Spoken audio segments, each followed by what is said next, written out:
It's been 25 years, guys. 30 years. Silent Hill has been out long enough for us to talk about it ad nauseum since we were 13. It's time to finally kill some of these bad rumors, myths, and urban legends, don't you think? Like, it's about that time.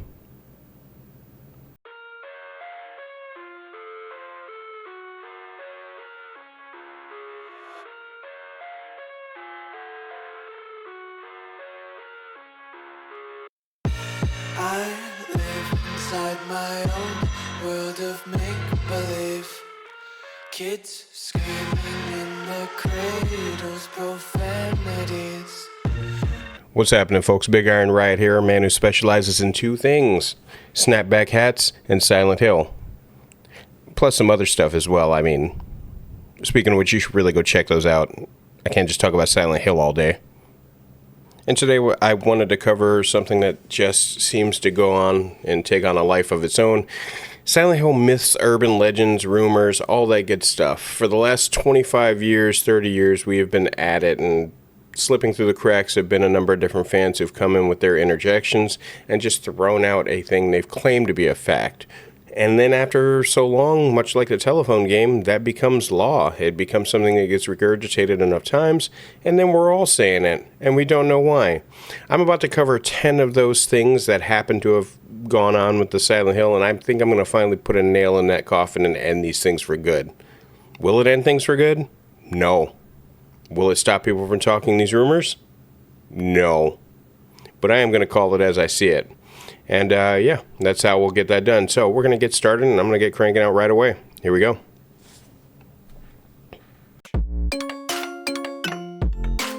Centralia, Pennsylvania is a direct inspiration for Silent Hill. This is something that, ever since the very first movie came out, has been a staple in terms of urban legend, usually spouted by people who haven't touched the game but watched the movie once in their life. And the idea that Centralia, Pennsylvania served as a direct inspiration for the original Silent Hill game is one of the most pervasive misconceptions among fans. Centralia is a real-life ghost town and has a burning underground mine in it since like 1962, don't get me wrong, and resulted in the whole town being abandoned. It is those things are true. You're not allowed to go into the town for more than a few minutes at a time, and some places are simply just restricted and you can't go in there.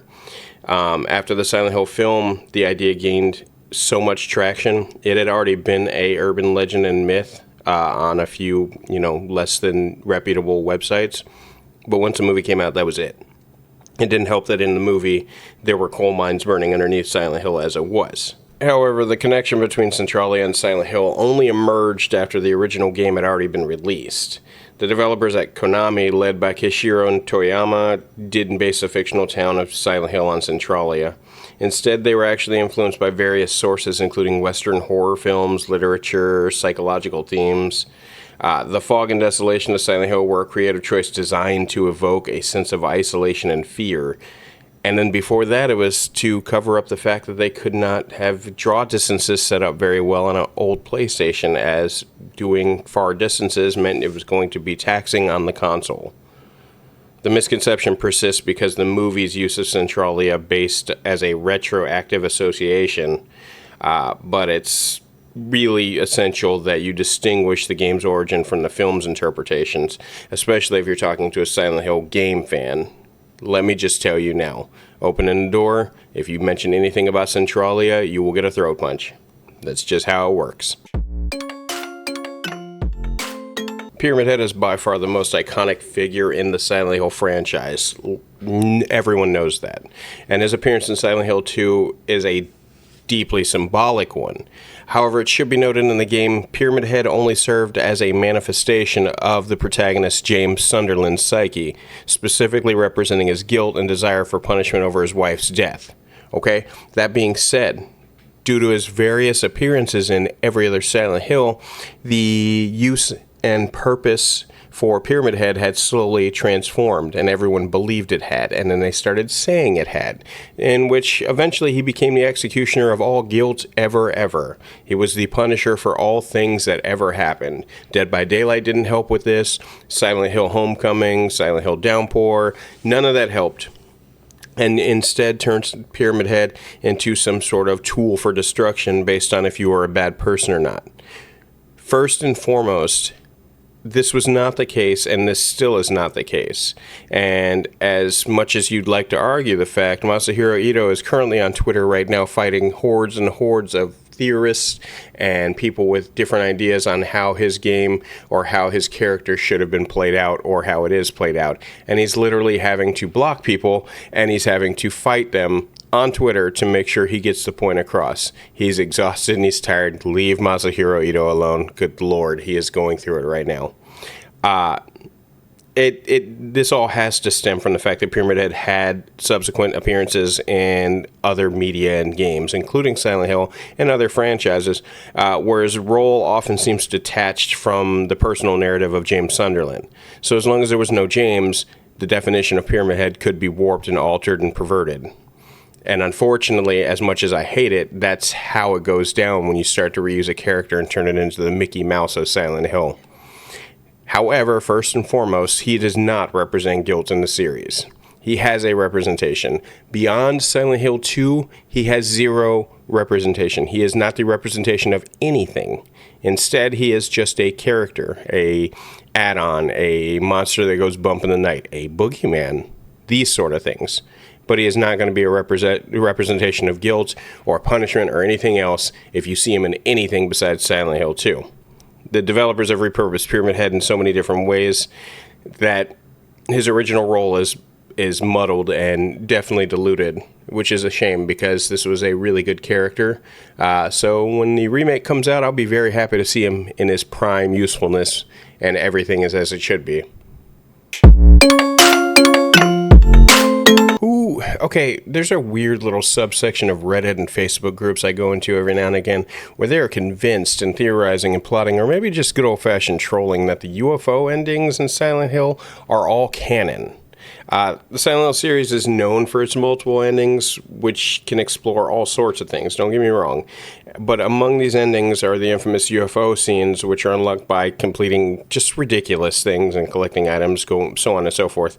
They're often humorous, and the endings are kind of like themed after something. They have a little joke to go with it, whether it's blowing up Silent Hill with the power of a whole bunch of UFOs, or just having Harry Mason show up out of UFO looking like PS1 graphics and shooting you in the chest. Whatever. In reality, the UFO endings are nothing more than Easter eggs meant to add a lighthearted touch to an otherwise grim and intense atmosphere. That's it. That is absolutely it. They're included as a reward for players who thoroughly explore the game.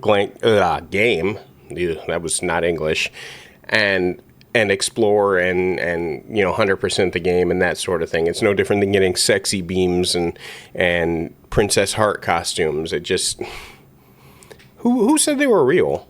But I found enough of them to actually add it to this list, and I just needed to put it on record. They're not canon. They're just not. Same with the dog ending. The dog ending is more canon than the UFO ending, but they're both not canon. So, take it to the bank and everything like that. But who's... Anyway, moving on. Okay, so in the original Silent Hill 2, Maria serves as a doppelganger of James Sunderland's deceased wife, Mary. Okay, throughout the game, she's placed in a series of just different bad times, mishaps, misfortunes, and some players ended up believing, and this was early on, of course, some players ended up believing there were hidden or alternate means as a way to save her. And it came from the fact that there were various endings to Silent Hill 2, which were determined by choices that you made in game. So naturally, what happens anytime there's alternate choices or alternate endings, everyone always starts making up rumors that there are even more endings than earlier listed.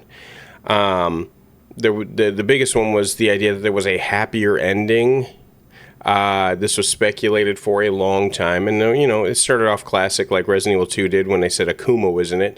You can do something absurd like beat the whole game with a pipe, and then there was the hardest difficulty or puzzle difficulty and what have you. However, Maria's fate is deliberately tied to the game's exploration of guilt. It would defeat the purpose if you were able to have a happy ending, because her usefulness and her purpose was tied entirely around punishing James. Therefore, if you saved her, that means James would have learned nothing, and not only learned nothing, but he would have been in a blissful state, just kind of, smelling the roses with her and having the happiest ending, even though there's more to it than that. There's more to it, to the plot line, you know what I mean?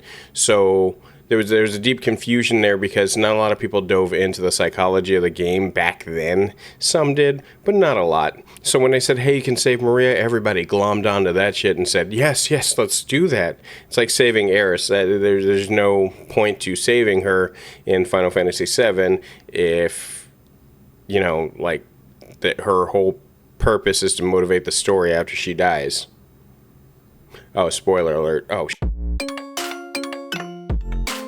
So Masashi Tsuboyama is the chief designer for Silent Hill: The Room.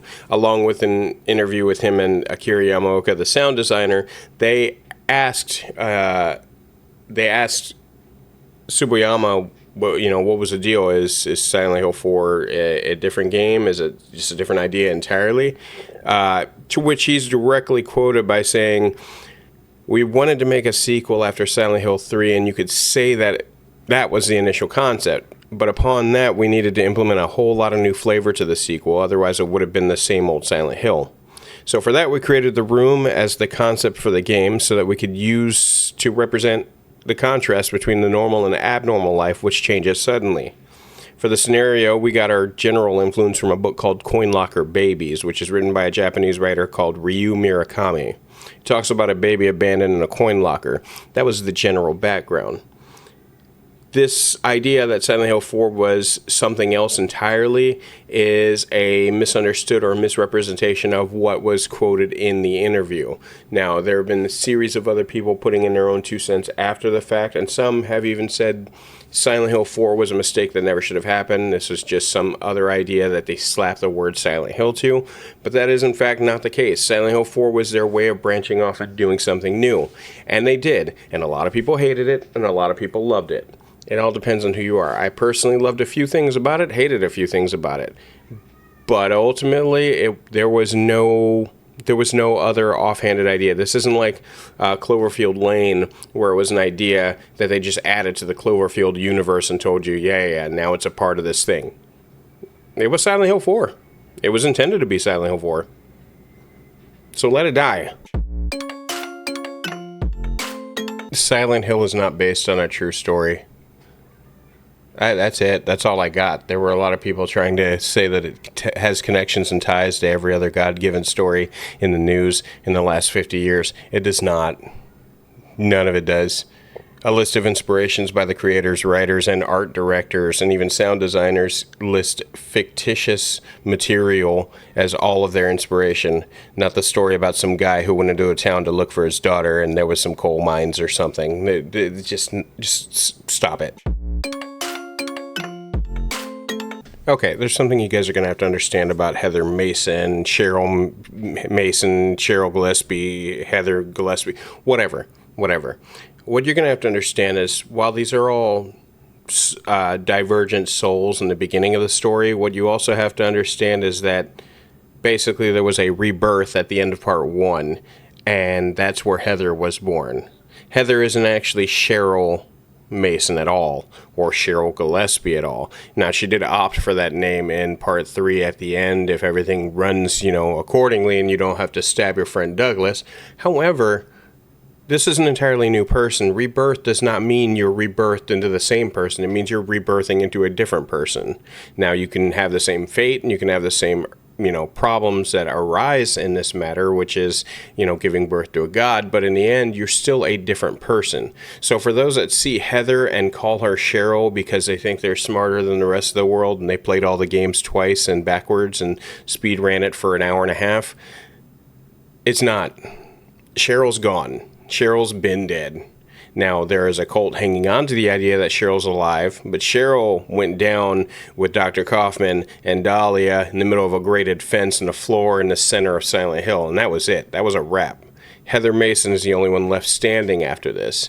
And even Dead by Daylight gets it wrong because they call Heather, and then you can get a Cheryl Mason skin. Well, I guess they're not wrong. Nah, I'll give them a pass. I barely give Dead by Daylight a pass or anything, but I'll give them a pass on this one.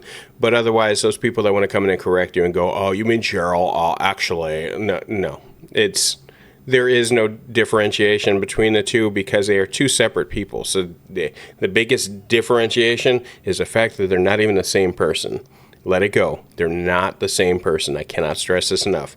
Cheryl and Heather are two different people. You disagree with me, go in the comments and let me know. You always do. You don't disappoint.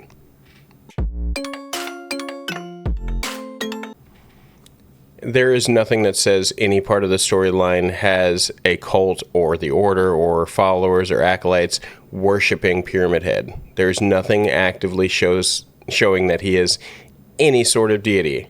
No one in the game worships Pyramid Head. Actually, now that I think about it, there's nothing that says anything about worship for Pyramid Head at all. So, okay, no one worships Pyramid Head. It's meant just for James. He has no followers whatsoever. Except the fan base, of course. Guilty. In a truly perfect world, and in my many theories, I would love more than anything to find a connection between all the Silent Hills. But fact of the matter is, because of how off-kilter all of the series has been, there is no way to truly connect all of the Silent Hills. There isn't. I'm currently looking forward as we speak. The last time I really got into it was my Silent Hill Phenomenon video, where in a way I could connect all of the Silent Hills. Multiple theories, and thousands of years later, we get our new Silent Hill. The Silent Hill 2 remake comes out soon. And I know it will have nothing to do with The Last Message or Ascension or Homecoming or Part 3. I know. And I think we have to make peace with that. I think as fans, while it sounds fun and every now and again we like to theorize, it's been years. If they haven't done it in 25 years, they're damn sure not going to make a multiverse like the MCU, and then all of a sudden you're going to see like Deadpool and Wolverine and Harry and James team up together to do a buddy cop film. It's just not going to happen. And I don't think that's a bad thing. I used to think it was a bad thing. I used to think if they don't tie these loose ends together, we're going to run into some trouble later on with the plot. But I'm beginning to think maybe not. Maybe that's just nostalgia talking, and point of the matter is, as long as we get a good story in Silent Hill, who cares? You know, we'll talk all our garbage about blooper teams and last messages and all that stuff, but in the end, if we get a good storyline, we'll immediately turn back on what we said and go, this is the greatest game ever. So I'll take that over trying to find some vast connection and connecting the wires everywhere, and I think you should too, but that's up to you entirely. But as for the idea that all the Silent Hills are connected, that's one rumor that we just simply hoped was true. Sad, but you know, that's what happens when you sit on a game franchise for 25 years without a good one coming up. You know what I'm saying? Why did I read that there are some that actually believe Travis is James' father? That's the weirdest thing. There's zero. Okay, it doesn't require much here, but that is the absolute most baseless thing I've ever heard. There's nothing proposing it other than timelines, and even then, as per the last little urban legend, nothing is connected in that way. Now, you may have little moments where like certain characters see each other or hear about each other or whatever, but what the hell? Who came up with that harebrained idea? I tried to dig back as far as I could to find Ground Zero, to find, Patient Zero, to see who came up with that load of malarkey, but it didn't happen. I've been through about, I want to say about 25 hours of just Reddit theories and Silent Hill business and everything over the last few months, just kind of catching myself back up with what I've missed, because Reddit was not somewhere I frequented. But upon doing so, I've realized that nothing's changed. Nothing has changed. We've been given fact, we've been given regrets, we've been given tidbits and Easter eggs and things like that, and still the fan base continues to go, yeah, but what if? Point in case, myself. Look at my channel. Half my videos are theorized and just ideas I just throw out there. and I love it. I'm here for it. I don't have many series I talk about, video game series that I talk about, that I still to this day theorize the way I do. And I know a lot of the fan base is too busy infighting with each other and having pissing contests, but take a moment to kind of salute the fact that we're still talking about it, and it's been 1,000 years, and Konami has absolutely dumped on us the entire time. I think that's great. I don't know. It shows that a fan base can keep something alive, even if it's kept alive by hatred, piss, vinegar, and old Chinese newspaper. Like, I think it's good, and I think it's something that it needs, and I think that's the only reason we're getting a Silent Hill 2 remake, because if we weren't as vocal as we were, Konami would have just buried Silent Hill thousands of years ago in time, and they would have unearthed it 1,000 years later like Rita. So, you know what? I'm kind of glad we are where we are. I'm just going to say it. As cockamamie as the theories are, it's kept our asses alive and it's kept this franchise going, so I ain't mad.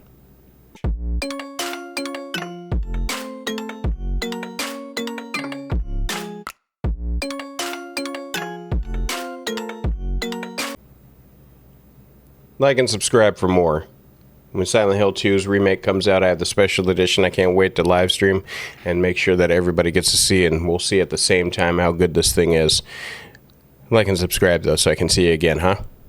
Better yet, pop over to my Patreon where you get access to all sorts of hidden information, and you get a direct access to me. If you have ideas and thoughts, I want to hear it, and then we can discuss it, and I'll even make a video on what we talk about. Just for patrons, though. Anyway, I'm getting the hell out of here. You guys take care.